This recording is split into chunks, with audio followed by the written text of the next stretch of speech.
ولا شك أن محمدًا شمس الهدى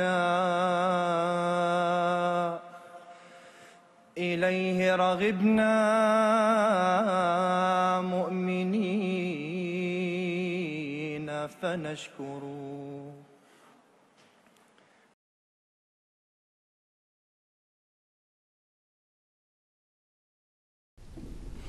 Chers téléspectateurs du monde francophone, Assalamu alaikum wa rahmatullahi wa barakatuhu. Vous nous retrouvez pour votre hebdomadaire Horizon d'Islam sur MTA International. Je vous rappelle que vous pouvez nous écrire l'ensemble de vos questions à horizon avec un s@mta.tv. Vous pouvez également consulter notre site internet www.islam-ahmadiyya.org sur lequel on recense généralement l'ensemble de nos thèmes. Et vous retrouverez également l'ensemble des articles qui sont disponibles en ligne. Vous avez un certain nombre d'ouvrages aussi qui sont disponibles que vous pouvez télécharger. Et l'ensemble des ouvrages que nous présentons dans le cadre de nos différentes discussions, en fait, sont également mis en ligne. Pour ce qui nous avait occupé lors de notre dernier thème, il s'agissait de la vie du troisième calife, Hazrat Khalifatul Masih Salis, Hazrat Mirza Nasir Ahmed radhiyallahu ta'ala anhu, et nous avions commencé à parler à propos de ces différentes œuvres et on avait commencé à brosser une brève biographie introductive sur son caractère, sur qui il était et sur ce qu'il avait accompli. Mais on n'avait pas vraiment conclu sur cette partie et c'est aujourd'hui, on va vraiment suivre le fil de la même discussion que l'on avait laissée lors de notre précédente émission et on va reprendre au niveau des projets, des différents projets qu'il avait eus et notamment le fonds qu'il avait mis en place lors d'un voyage en Afrique. Pour en parler avec moi, j'ai tout d'abord Monsieur Nabil Mirza Sahib, assalamu alaikum, et j'ai également Ataoul Qayyum Sahib, assalamu alaikum. On va peut-être, Jazakumullah tout d'abord, pour votre intervention sur ce sujet et on va continuer dans le cadre de notre discussion précédente. Je crois que c'était Qayyum Sahib qui avait conclu en fait sur ce fonds qui avait été mis en place justement en Afrique et qui avait servi à financer pas mal d'écoles. On avait parlé d'hôpitaux, etc. Mais peut-être que vous voulez ajouter quelques éléments là-dessus. Oui, comme je vous ai dit, ce plan est né du voyage qu'a accompli Hadrat Mirza Nasir Ahmed lors de sa tournée en Afrique. Et c'est un plan qu'il a mis en application tout de suite. Cela prouve d'une part sa confiance en Dieu. Nous savons qu'à l'époque, la communauté ahmadiyya n'avait pas de grands moyens. Et de là à essayer d'ouvrir des écoles, des hôpitaux et de trouver des volontaires, des personnes qui soient prêtes à se sacrifier, qui sont prêtes à sacrifier leur confort là où ils habitent pour aller vivre en Afrique, dans la brousse, pour aider les gens là-bas, pour éduquer les gens. Et parmi ces gens, je dois ouvrir une parenthèse, c'est que notre calife présent, Hadrat Mirza Masroor Ahmad, lui aussi il a servi au Ghana dans les années 70 jusqu'au début des années 80 en tant que principal d'une école. Et il est parmi ces personnes donc, qui ont répondu à l'appel du calife. Et ce plan, nous avons vu, ce plan a fleuri. Et nous avons vu qu'il y a des milliers de personnes qui sont sorties des écoles ouvertes par la communauté ahmadiyya. Parmi ces gens, il y a eu même des chefs d'État qui en sont sortis. Des milliers de gens ont trouvé guérison grâce aux hôpitaux et aux cliniques de la communauté ahmadiyya. Donc ce plan a duré, ne cesse de grandir et la communauté ne cesse d'ouvrir des écoles et des hôpitaux dans ces pays. Et comme l'avait dit le calife lors de sa tournée, c'est que tout ce qu'il a accompli, tout ce que nous ne sommes pas venus prendre quelque chose du continent africain, mais de donner, et tout ce qui va être accompli va rester là-bas. Pour effectivement, nous avions déjà commencé à parler de cela. Est-ce que vous pouvez peut-être, justement, je crois qu'on avait parlé également du message d'amour et de fraternité. Et on avait vu justement cet ouvrage dans lequel le troisième calife avait beaucoup parlé, ou du moins on avait recensé l'ensemble de ses interventions et l'ensemble de son tour en Afrique. Et il y avait également Peut-être, je crois que vous m'aviez mentionné le fait que vous vouliez quand même mettre un peu en lumière certaines déclarations qu'il a faites ou certains récits en fait qui nous sont parvenus. Peut-être que vous pouvez nous en dire un peu plus. Et que nous sommes maintenant venus ici avec un message d'amour. Nous vous avons servi dans différents pays depuis une 50aine d'années. Vous savez tous, les vieux comme les jeunes, les dirigeants comme les dirigés, les officiels comme le public, que durant ces 50 années, nous ne sommes jamais ingérés dans votre politique.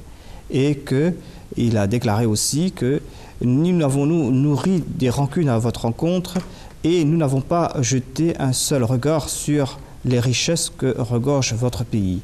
Et tout ce que nous avons obtenu chez vous est resté ici. Et il a déclaré que nous sommes, notre tâche à nous, il a lancé ce plan tout simplement pour servir l'humanité. Parce que le plan de Dieu, c'est que l'on doit servir, l'homme doit servir d'une part Dieu lui-même, et doit servir l'humanité. Et c'était ça l'autre branche.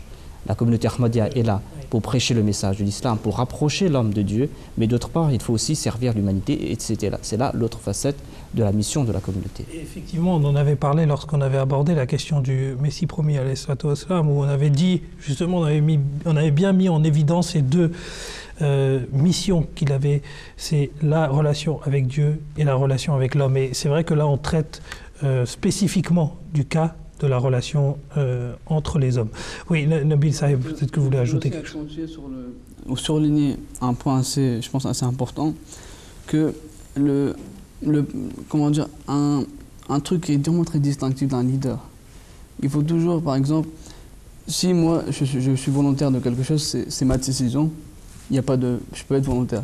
Mais pousser les gens à faire du volontariat et à aider les gens, c'est aussi, je pense, un trait très distinctif d'un leader, un vrai leader, qui en fait réussit à mettre ses émotions dans les membres de sa communauté, qui les ont aujourd'hui poussés à vraiment faire des actions humanitaires, à aider ces personnes qui sont en difficulté, à aussi, par exemple, quand on parlait de ce fonds du centenaire de l'Ahmadiyya, nous voyons que ce fonds, en fait, en réalité, derrière, il y avait beaucoup de travail à faire. Par exemple, il a dit qu'il avait demandé à ses membres de contribuer 2,5 millions. Donc, alors qu'en fin de compte, ils ont 4 fois le montant. Ce montant a été dépassé, a été versé. Donc, on voit vraiment que le troisième calife, il a vraiment réussi à mettre ses émotions, les émotions qu'il avait d'amour et les actions, aider les gens. Il a vraiment réussi à mettre ses émotions dans ses membres de communauté, et on voit vraiment à travers les sacrifices que ses membres ont fait. C'est vrai que c'est intéressant de voir que personnellement on peut réussir à s'introduire dans un cadre volontaire, dans une action ou quelque chose comme ça, mais entraîner avec soi en fait un grand nombre de personnes, c'est effectivement, comme vous l'avez très bien dit, un trait caractéristique d'un grand leader. Je me tourne vers Qayoum Saab. Je parlais tout à l'heure d'une déclaration que vous avez citée, mais c'est vrai que on avait lu en aparté ensemble cet incident avec une vieille dame qui est assez intéressant, et je pense que peut-être on peut partager ça avec nos téléspectateurs. Oui, il ne faut pas se contenter d'évoquer les grands faits, les grandes œuvres accomplies par ces califes. Derrière tout ça, il y a cette humanité qui les a toujours accompagnés. Et nous avons vu dans la personne, tout d'abord, de notre maître, Sayyidina Muhammad Mustafa, sallallahu alayhi wa sallam. Il avait une telle compassion à l'égard de l'humanité, il est l'exemple parfait. Et nous avons vu cet exemple au sein, dans la personne même du Messie premier, alayhi salam, Hadrat Mirza Ghulam Ahmad, alayhi salam, et dans la personne de ces califes. Et nous constatons qu'ils avaient un très grand respect pour les sentiments d'autrui. Et au cours de sa tournée en Afrique, Hadrat Mirza Nasir Ahmad, il a reçu nombre de cadeaux de la part des gens qui n'avaient pas de grands moyens, mais qui lui ont offert des choses qui, à leurs yeux, avaient de grandes valeurs et qu'ils avaient façonné avec un grand amour. Par exemple, il est dit qu'il y avait une vieille dame qui était presque aveugle, mais qui avait tressé un panier pour le calife, qui n'a même pas pu se présenter ce panier au calife en personne, c'était alors qu'il était en Afrique. Et elle n'a pas pu la présenter, elle a envoyé sa fille pour la présenter. Et le calife a bienveillamment accepté ce cadeau.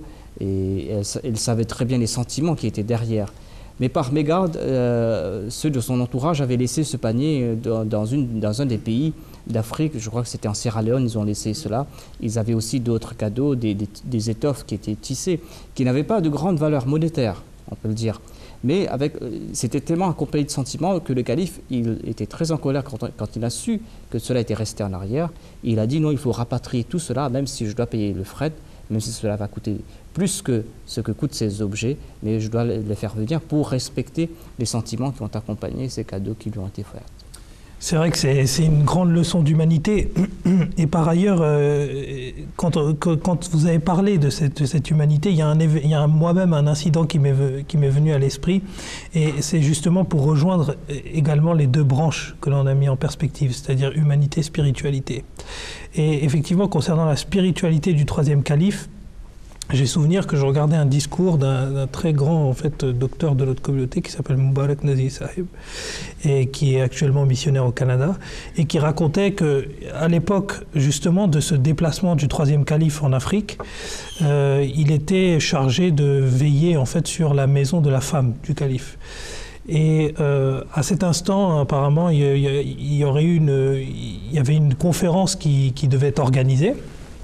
Et dans cette conférence, il y avait un certain nombre d'intellectuels qui devaient se présenter et qui devaient écouter en fait le calife venir délivrer un discours. Et le calife ne savait absolument pas. Alors il y a une personne qui est venue le voir et qui lui a dit bon ben voilà Hazour, qui est une marque de respect quand on appelle le calife, on lui a dit Hazour, voilà, il faut que vous délivriez un discours les personnes attendent justement dans le hall en bas et n'attendent plus que vous. Et à ce moment-là, le troisième calife a dit mais je n'ai même pas été averti. Donc j'ai même pas été préparé, alors que normalement, dans le cadre en fait de notre structure, ce qui se passe, c'est qu'il y a quand même le calife est averti pour qu'il puisse préparer un discours, etc. C'est quand même assez ordonné. Et bon, après toute la controverse du qui n'a pas averti qui, etc., le calife a finalement décidé d'y aller. Et a décidé, bon, bah, si ces personnes attendent, il faut y aller. Alors, vous voyez, on voit déjà d'une part que c'est pas comme, vous savez, justement, on faisait la distinction lors de notre précédente émission que ce n'est pas un leader politique, c'est un leader spirituel. Et un leader politique, il aurait pu se défiler et dire, bon, bah non, moi, je veux pas y aller parce que j'ai pas préparé mon discours, puisqu'il a une campagne de communication ou quoi autour. Mais là, le calife, ce qu'il a dit, c'est que je vais y aller. Il est revenu et à ce moment-là, il a justement, c'est Moubarak Sahib qui raconte cet événement, donc il le prend en aparté, il lui dit alors, est-ce que tu étais là, tu as vu ce qui s'est passé? Et lui répond, non, je n'ai pas pu être là parce que je devais justement surveiller la maison de votre femme. Et à ce moment-là, le troisième calife lui répond qu'il n'était absolument pas prêt pour ce discours, mais il a lu le Duroud Sharif. Il a loué le saint prophète Mohammed sallallahu alayhi wa sallam. Et il l'a loué d'une telle manière, et ces louanges en fait sont allées à une telle apothéose qu'il avait l'impression que c'est pas lui qui parlait, mais c'est que c'était quelqu'un d'autre qui lui donnait cette force en fait, cette force discursive finalement. Et ça reflète bien la spiritualité en fait de nos califes. Ça reflète bien que ce sont des gens, avec cet événement que vous venez de donner sur la vieille femme, cette spiritualité en fait, souvent c'est des deux qualités qui sont les piliers de nos califes. Et ça montre encore une fois très bien que la communauté musulmane Ahmadiyya est tout sauf une communauté politique. En tout cas, merci à vous deux d'avoir répondu à ces questions. Alors, on va aller vers... on laisse du coup ce voyage pour l'Afrique qui pourrait faire encore une fois une émission tout entière, parce que c'est tellement intéressant en fait de voir à quel point le troisième calife a contribué pour l'Afrique, et pour revenir sur les fonds, et notamment le fonds du centenaire de l'Ahmadiyya. Je crois que Nabil Sahib voulait nous en parler parce qu'il a trouvé cette idée intéressante. Donc Nabil Sahib, peut-être que vous pouvez nous dire quelques mots sur le sujet. En fait, donc ce fonds en fait qui avait en fait pour but non pas comment dire, il n'avait pas pour but de politique, encore une fois. mais c'est vraiment pour la propagation de l'islam. Par exemple, on voit que les principaux objectifs de ce fonds, du jubilé du centenaire, étaient diffuser le message de l'islam à travers le monde. Donc par l'argent qui a été récolté, c'était pourquoi? C'était pour diffuser le message de l'islam. Après, c'était pour établir des maisons, des missions partout dans le monde qui auraient pour but en fait encore une fois, de donner le vrai message de l'islam. Après, la publication de la littérature islamique, afin de prouver aux gens, afin de montrer aux gens les vrais enseignements islamiques. Et encore une fois, une imprimerie a été installée au Pakistan. Après, il y a une station de radio dans un pays africain où on parlait de la Jamaat et puis vraiment diffuser l'image, les vraies images de l'islam. Et encore une fois, je pense que la chose la plus importante, c'est la traduction du Saint-Coran en 6 langues. Donc vraiment, on voit vraiment que ces califes, le troisième calife, avait vraiment cette ardeur de propager l'islam, de vraiment donner aux gens le goût du Coran. Et nous avons aujourd'hui le Saint-Coran. Oui, vous pouvez le montrer peut-être à l'écran, oui. Donc le Saint-Coran en fait qui est traduit par la Jamaat Ahmadiyya. Donc c'est vraiment, il y a aussi des commentaires si vous voulez sur les enseignements qui sont assez controversés par rapport à ces enseignements. Donc vraiment sa traduction vraiment a été un très grand travail par le troisième calife. Effectivement, alors c'est la traduction en français dont vous parlez qui a été fait donc qui a été initiée, du moins l'idée d'une traduction en français a été initiée par le troisième calife donc. D'accord. Alors effectivement, comme vient de le dire Nabil Saheb, c'est vrai que ce Coran est un format un peu particulier et assez intéressant parce qu'il regroupe avant chaque chapitre une sorte de récapitulatif de l'ensemble des points qui sont abordés dans les différentes sourates. Ce qui est assez intéressant et ce qu'on retrouve très peu en fait dans certains Corans. Et si nos téléspectateurs veulent s'en procurer un, ils peuvent nous écrire, je pense qu'ils peuvent nous écrire à horizon@mta.tv ou sinon nous consulter via le site internet. On se fera, je pense, un plaisir de leur répondre. Ce que je voulais rajouter, oui. C'est que ce plan pour le centenaire, c'est que c'était en 1973 que le troisième calife, qu'Allah soit content de lui, avait lancé ce plan pour célébrer le centenaire de la communauté Ahmadiyya qui a été fondée en 1889. Donc elle est célébrée ce centenaire en 1989, bien à peu près plus de presque 20 ans après lui. Donc il voulait préparer la communauté pour cela, avait demandé à la communauté de réunir des sommes pour célébrer. Et comment célébrer? C'est propager le message de l'islam, encore une fois. C'est d'ouvrir des écoles, des hôpitaux, traduire le Saint-Coran, d'essayer d'ouvrir une station radio, de lancer une station radio. Et à l'idée, c'est ce que le quatrième calife l'a aussi dit, nous sommes là aujourd'hui sur la MTA, le plateau de la MTA. Il a dit, on parlait à une époque de lancer une chaîne radio, mais on n'a même pas eu le temps de lancer cette chaîne radio qu'on a lancée à la MTA, qui est en train de diffuser le message de l'Ahmadiyya dans le monde entier, dans 6, 7 ou 8 langues différentes, 24 heures sur 24, sur tous les continents, dans tous les coins du monde. Donc vous voyez comment tous ces plans qui sont inspirés par Dieu, et qui ont porté leurs fruits. Et comme on le sait, la communauté Ahmadiyya face au monde, la communauté est insignifiante, on peut dire, en termes de finances, en termes de moyens, en termes de main-d'œuvre. Tous le caméraman, toutes ces personnes, nombre de gens ne sont que des bénévoles qui travaillent pour la communauté bénévolement. Mais tout cela prouve cette sincérité, ce désir ardent de prêcher le message de l'islam. C'est ça qui est le moteur qui pousse les gens à se sacrifier et à présenter le message de l'islam aux autres. Et c'est vrai que c'est intéressant parce que... Et puis, même à remettre en perspective avec le monde dans lequel on vit, on voit qu'aujourd'hui, quand on crée un fonds, la plus grande hantise des personnes, c'est tout de suite se dire où est-ce que va l'argent. Voilà. C'est vraiment la question qui se pose tout de suite. Alors l'avantage d'avoir un leader justement unique qui est le calife dans une communauté et avec le charisme qu'avait Hazrat Mirza Nasser Ahmed, eh ben, c'est justement de permettre de voir où vont les fonds, cette transparence, et puis de voir la simplicité et l'humilité avec lesquelles ils sont utilisés pour une cause très noble en fait, et pour la cause qui devrait être le fondement de la religion musulmane, qui est diffuser l'islam. Et c'est vrai que c'est dans cette perspective-là, si on regarde par rapport au fond actuel, c'est très intéressant de voir comment en fait l'Ahmadiyya s'organise. On va continuer peut-être avec, je vais continuer peut-être avec vous, Qayoum Sab, notamment sur, là on a vu le continent africain, mais pour ne blesser personne, peut-être faudrait-il aller vers la vieille Europe. Et parce que justement notre bien-aimé Hazrat Khalifatul Masih Salis avait été en Espagne, et juste, il me semble que c'était lors de notre précédente émission, on avait déjà commencé à parler en fait de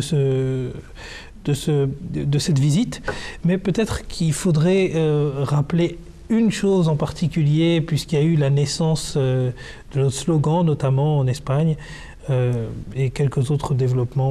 Oui, en fait, c'est le troisième calife, qu'Allah soit content de lui, est passé en Espagne, il est parti à Cordoue, et il a dit qu'il a passé quelques jours là-bas. Il a dit que j'ai visité ces lieux où les musulmans s'étaient établis. Ils étaient là pendant 600-700 ans, ils avaient établi une civilisation. Il a visité ce qu'étaient naguère des mosquées. Et il a dit que cela l'a très perturbé parce que auparavant, dans ces mêmes murs, résonnait l'appel à la prière, résonnait le daroud sharif où on envoyait des salutations sur le saint prophète Mohammed paix soit lui. Il a dit que maintenant de ces murs résonnent des insultes à l'égard de l'islam. Il a dit que cela l'a très perturbé en voyant comment les musulmans sont tombés en décadence après avoir créé une civilisation qui a été le précurseur de la renaissance de l'Europe.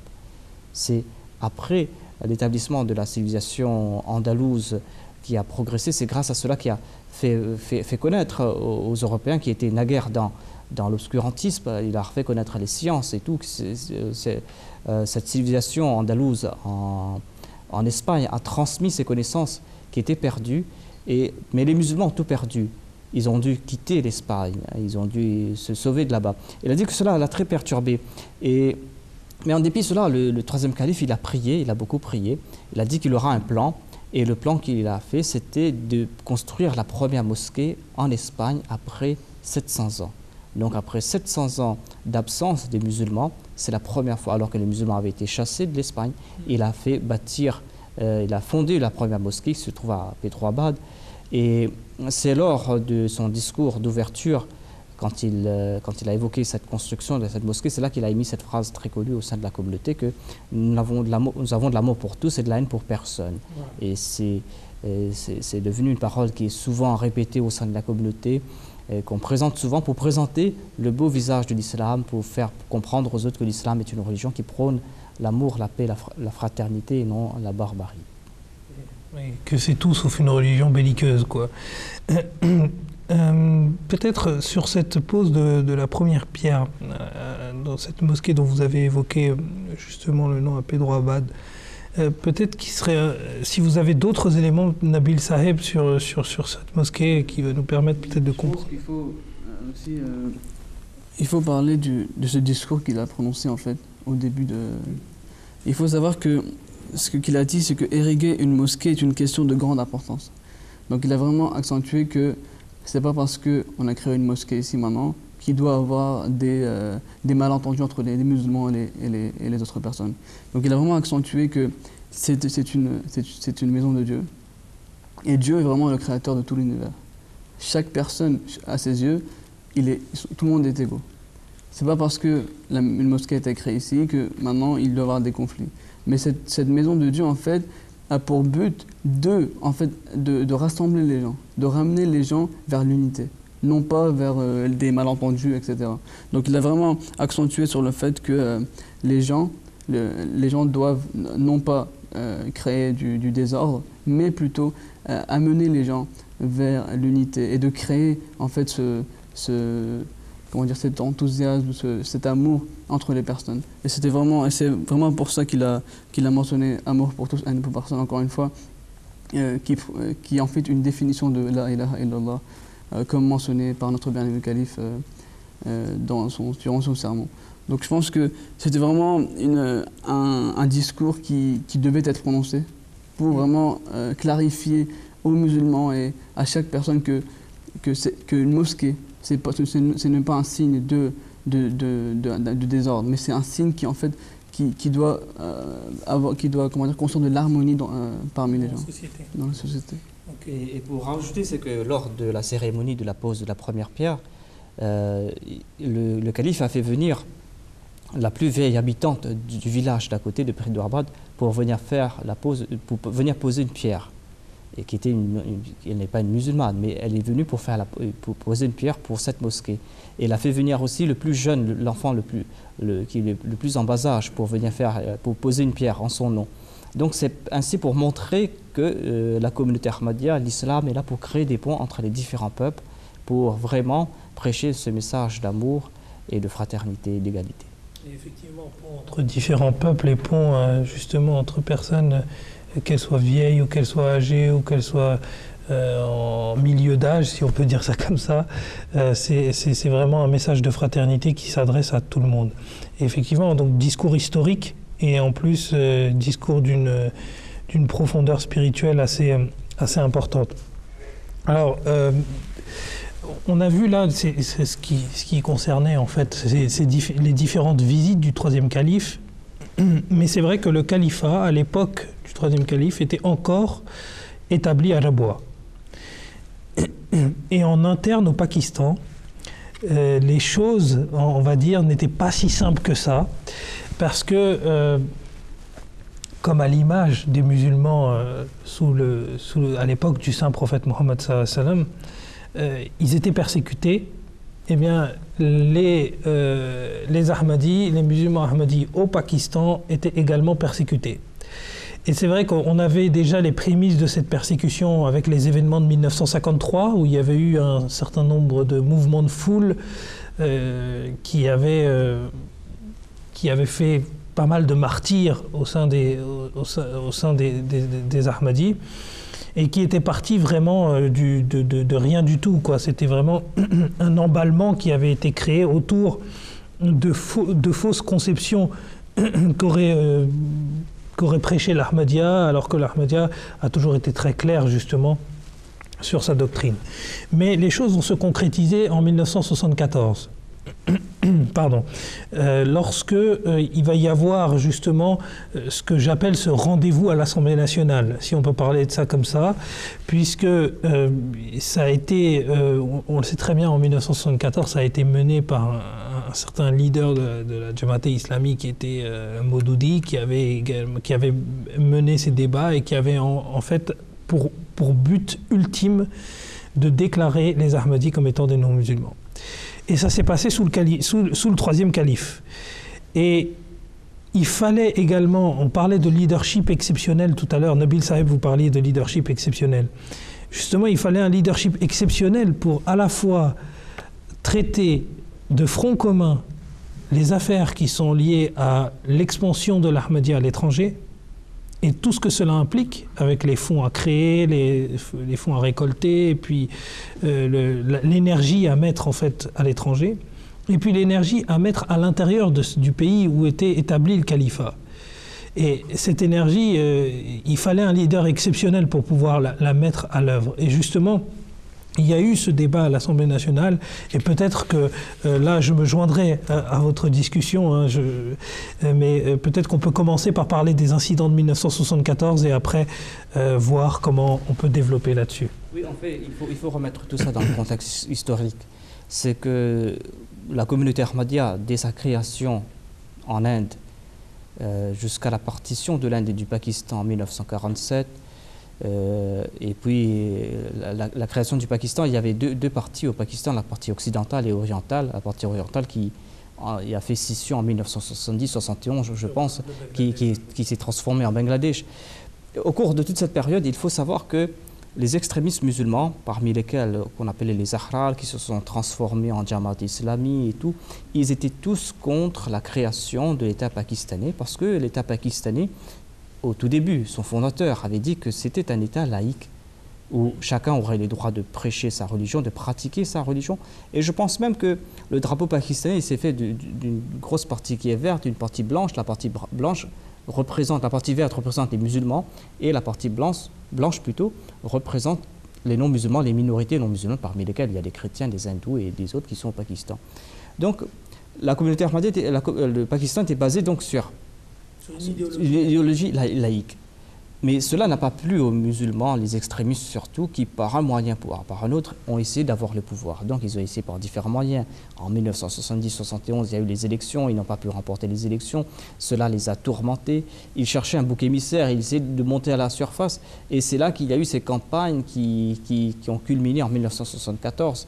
Ils ont créé des incidents, ils ont monté en épingle des incidents, par exemple à Rabwa, un incident fameux avec un train qui était accompagné d'étudiants qui ont provoqué des Ahmadis. Il y aurait une rixe, et voilà. Et ça c'est parti comme une traînée de poudre dans les journaux en disant que les Ahmadis ont tabassé, ont tué, ont malmené. C'est vrai que c'est assez intéressant ce que vous dites, parce qu'il y avait effectivement certains journaux qui présentaient cet événement. Il y avait deux versions à l'époque. Il y avait une version où il y avait les journaux qui présentaient les choses comme quoi les Ahmadis auraient complètement tabassé les personnes, elles seraient arrivées chez elles, alors on les aurait limite accueillis en tant que... Et c'est vrai, ça se passait comme ça, on les accueillait en tant que martyrs. Alors que quand on regarde les rapports médicaux qui ont été établis par la communauté ahmadiyya, et d'ailleurs qui ont été repris dans un livre par Sazafouar Hassab, qui était assez impliqué dans cette affaire en tout cas, il a dit que c'était à peine quelques blessures qu'ils avaient. Donc il y avait une exagération, il y avait une volonté effectivement de monter en épingle les choses pour créer un faux événement, un faux drame en fait. Et ça justifiait après toute leur mainmise politique, en fait. Ça leur donnait carte blanche au niveau politique pour pouvoir agir. Et c'est par cet événement que là a débuté toute une campagne de persécution atroce des Ahmadis. Une campagne qui a été orchestrée. Des maisons des Ahmadis ont été tuées. Je crois que ça a débuté les années 74, 75 et autres. Plus d'une centaine d'Ahmadis ont été tués. Et leurs maisons ont été brûlées, leurs business ont été brûlés, ont été spoliés. Ils ont perdu leurs biens. De nombreux Ahmadis sont tombés en martyrs. Et cela a culminé avec le fait que l'Assemblée nationale du Pakistan a mandé le calife de la communauté ahmadiyya de se présenter et de venir présenter quelles sont les véritables croyances des Ahmadis. Le but était de qualifier les Ahmadis d'une minorité non musulmane, de leur exproprier le nom, de ne plus les qualifier de musulmans. Et le but était donc d'écarter les Ahmadis de toute fonction. Donc ça avait plusieurs idées derrière. Et c'est là que l'Assemblée nationale a passé cette loi, cette résolution qui a été devenue loi pour qualifier les musulmans, les Ahmadis de non-musulmans, selon la loi, selon la constitution pakistanaise. Effectivement, et c'est très intéressant. Étant donné qu'il ne nous reste pas énormément de temps sur la question du thème et qu'il faut encore aborder les questions des téléspectateurs, je vais juste simplement dire une petite chose avant d'aborder les questions, et je viendrai vers Nabil Saheb juste après. C'est cette question justement où c'est cet événement à l'instant où le troisième calife s'est justement présenté devant l'Assemblée nationale avec cette délégation de 5 personnes, dont je n'ai pas vraiment les noms en tête actuellement tout de suite maintenant, mais je crois qu'on pourra les donner. En tout cas, ces 5 personnes se sont présentées à l'Assemblée nationale et le débat portait sur la question de comment définisseriez-vous la qualité de musulman. Et il y avait 12 personnes qui étaient dans le jury présentes à ce moment-là, qui représentaient 72 familles musulmanes différentes. Et il y avait une seule famille qui était opposée, justement, une seule famille qui était à la barre, et qui était celle des Ahmadis. Et donc on retrouve, vous savez, ce fameux hadith avec les 72 et la 73e secte, où il y a vraiment les 72 sectes qui ont déclaré non musulmane une secte qui elle-même se revendique comme étant musulmane. Et le comble du comble était quand on a posé la question en fait à ces 12 personnes ont donné 12 définitions du musulman différents.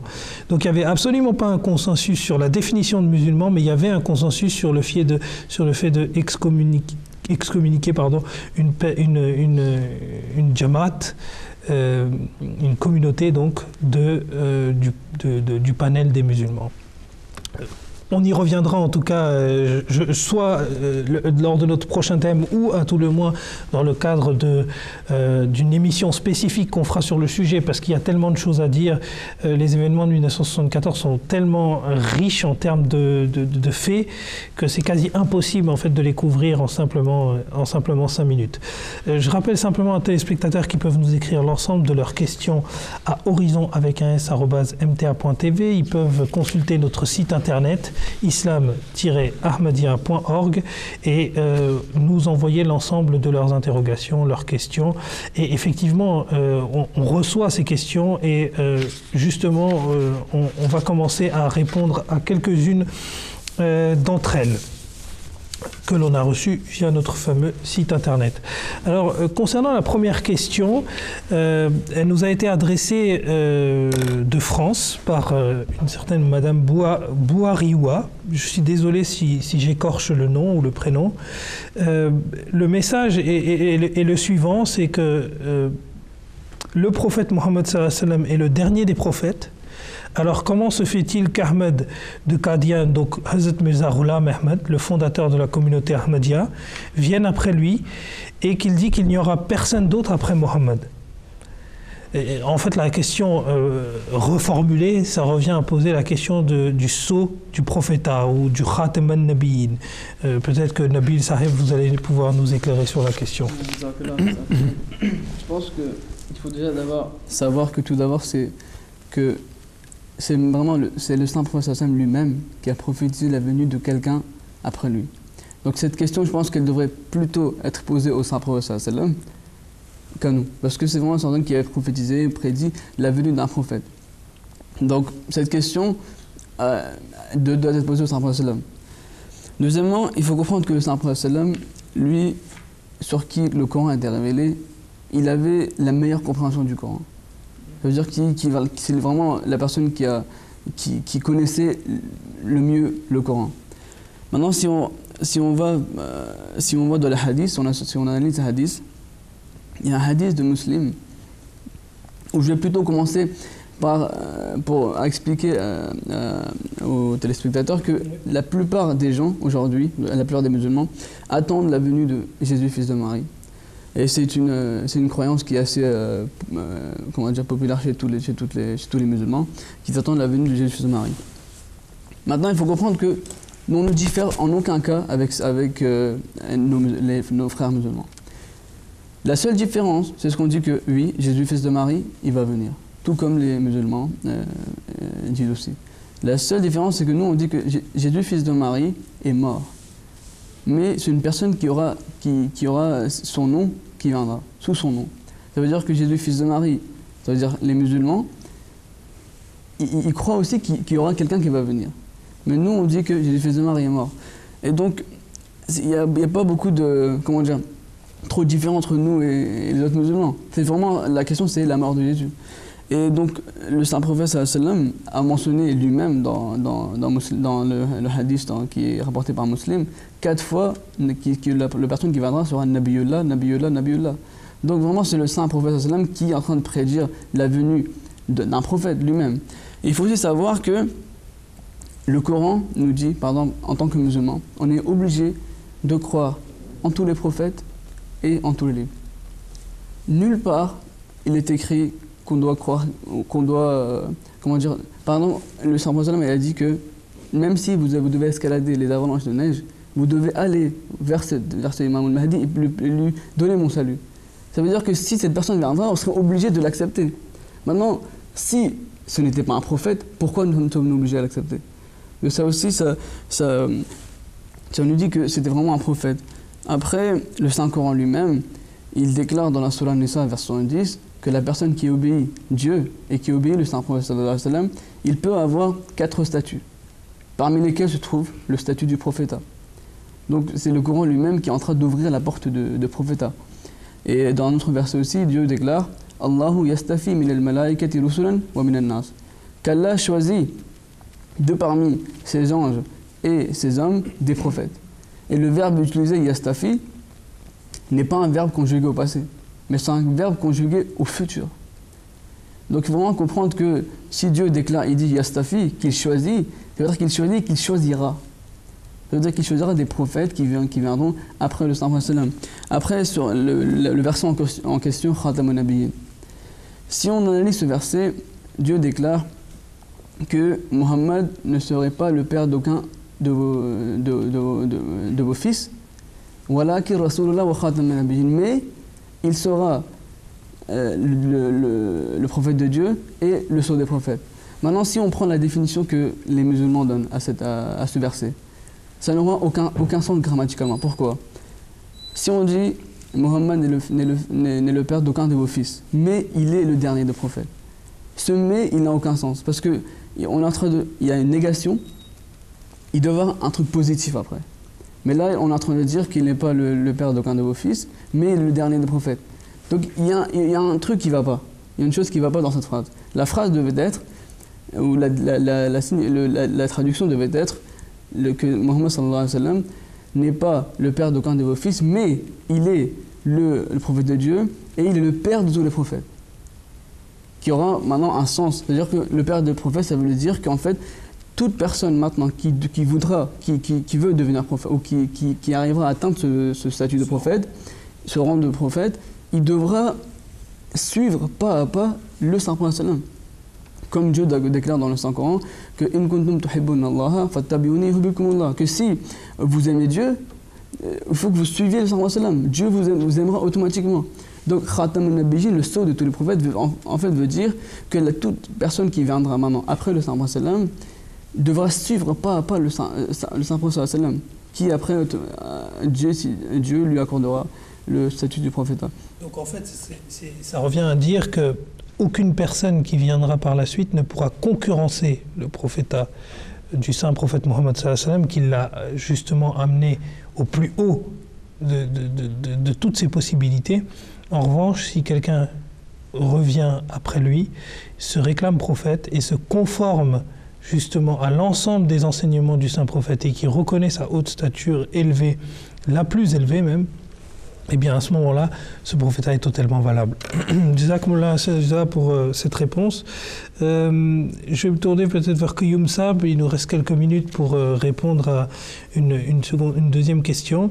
La deuxième question qui nous a été adressée, elle nous vient encore de France, par Anas Abou Aïcha.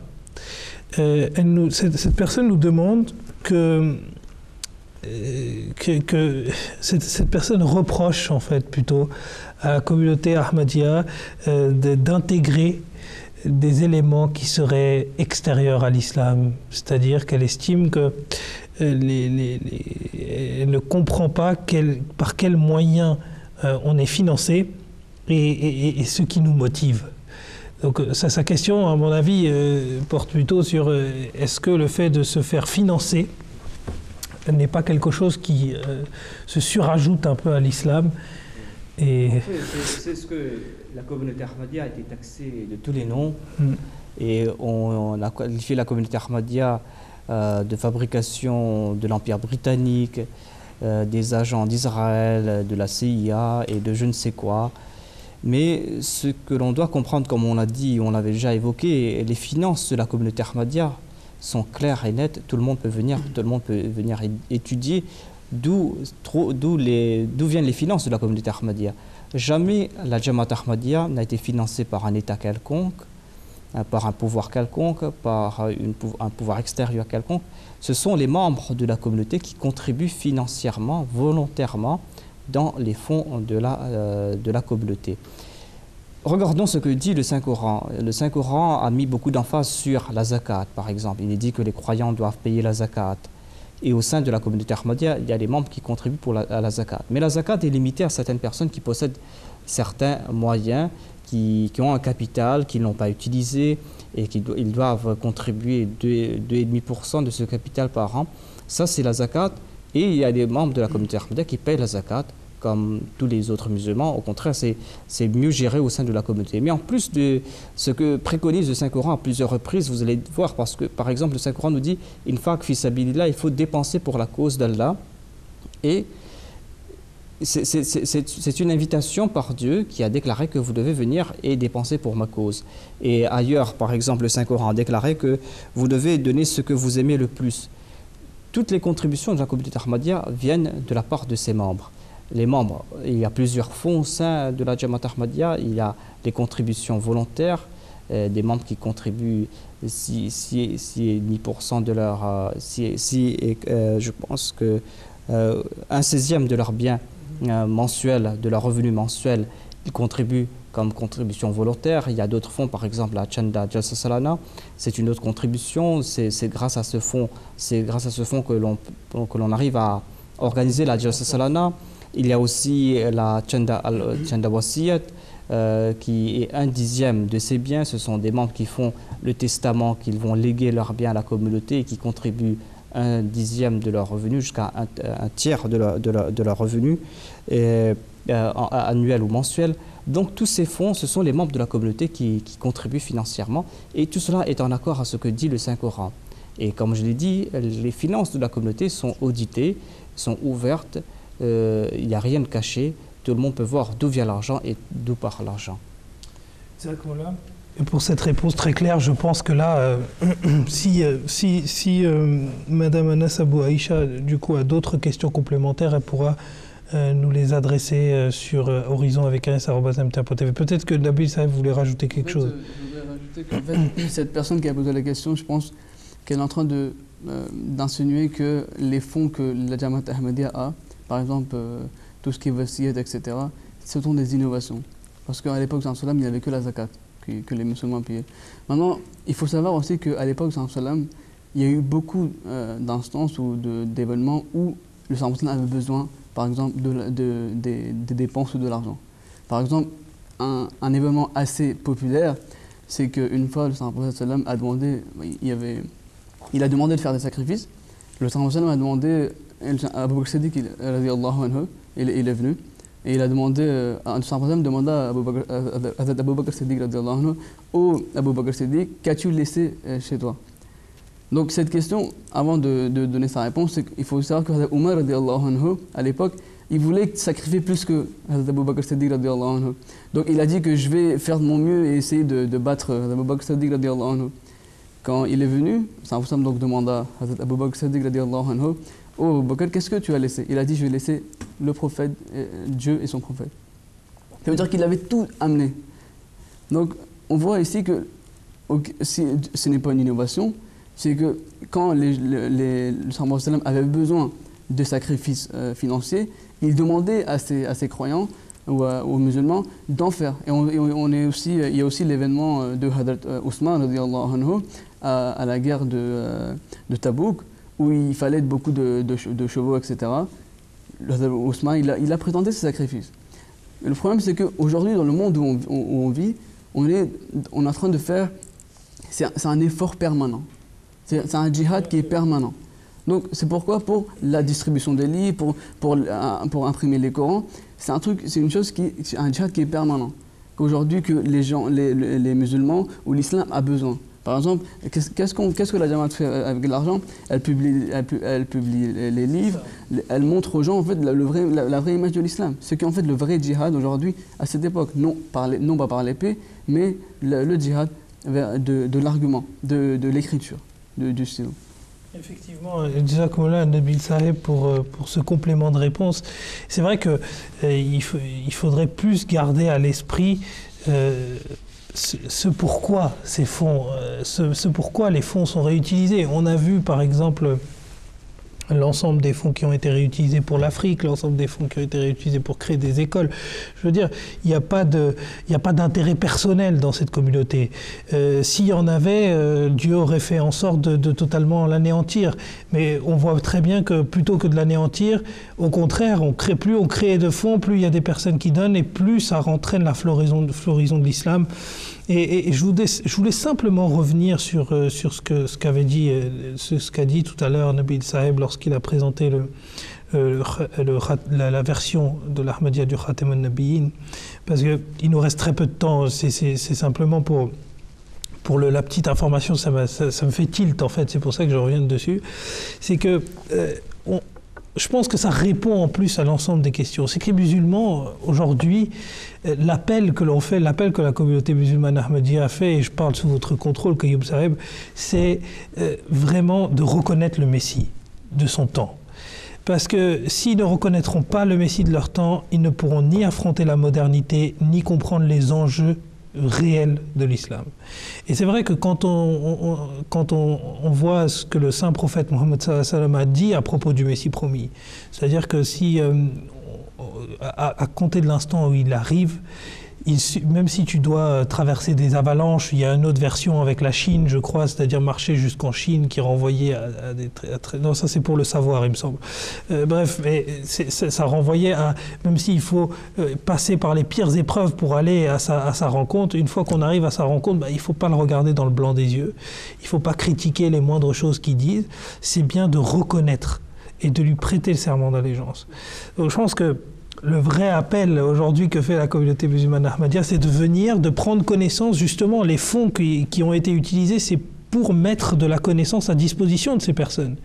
Et c'est pour mettre cette connaissance qu'on en a mis dans les livres, etc., c'est tous ces traducteurs qui travaillent, ces caméramans qui travaillent, toutes ces personnes qui sont là aujourd'hui, réunies sous la bannière de cette communauté, c'est pour, en fait, tous ces téléspectateurs qui sont musulmans non ahmadis, mais également pour les non-musulmans, qui soient juifs, athées, chrétiens, qui soient croyants ou non-croyants.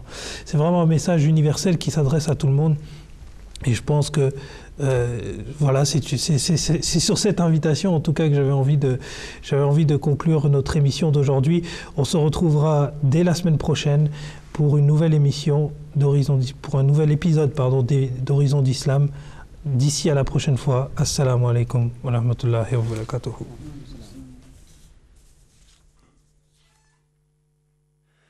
ولا شك أن محمدًا شمس الهدى